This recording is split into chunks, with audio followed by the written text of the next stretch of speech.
महाराष्ट्र राज्याचे उपमुख्यमंत्री माननीय अजित पवारजी यांचं दुःखद अपघाती निधन झालं। खरं तर ही बातमी मन सुन्न करणारी आहे। माझ्यासारख्या अनेक महाराष्ट्र प्रेमींना वेदना देणारी आहे।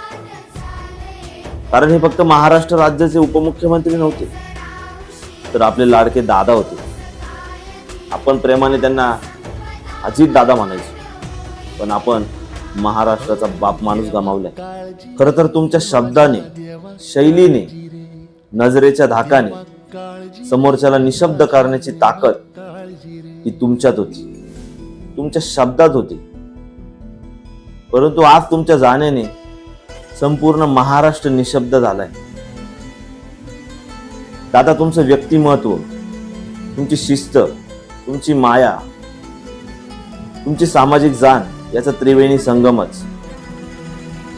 दादा, तुमचं ओरडणंही समोरच्याला कौतुकाची थाप वाटायची। तुमच्या हसण्याने काय मिळत होतं हे तुमच्या नसण्याने आयुष्यभर जाणवत राहणार। कित्येक वर्ष रखडलेली कामं तुमच्या एका आदेशावरती पटकन मार्गी लागायची, म्हणून तुम्हीच होता सामान्य माणसाच्या आयुष्यातील कामाचा माणूस। तुम्ही होता खरे परीस। तुमच्या संपर्कात येणाऱ्या, सहवासात असलेल्या प्रत्येकाच्या आयुष्याचं तुम्ही सोनं केलं। दादा, तुमचा मिश्किल स्वभाव, तुमचं रोखठोक अंदाज या आठवणी कायम राहते। स्वतःच्याच कार्यकर्त्याला लव यू म्हणताना, अरे मला काय लव यू म्हणतोय, बायकोला म्हण। म्हणजे पहिले कुटुंबाकडे लक्ष दे, गावाकडे लक्ष दे, हे सांगणारी माणसं आता राहिली नाहीत दादा।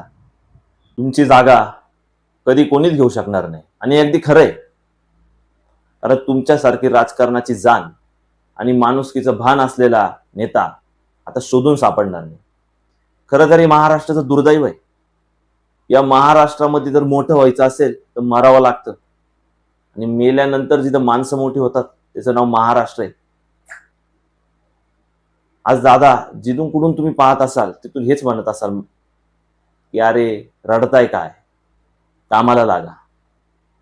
दादा, तुम्ही कालही प्रेरणा होतात, तुम्ही आजही प्रेरणा आहात, आणि उद्याही प्रेरणाच असाल। तुमची हीच प्रेरणा घेऊन आम्ही पण कामाला लागतो।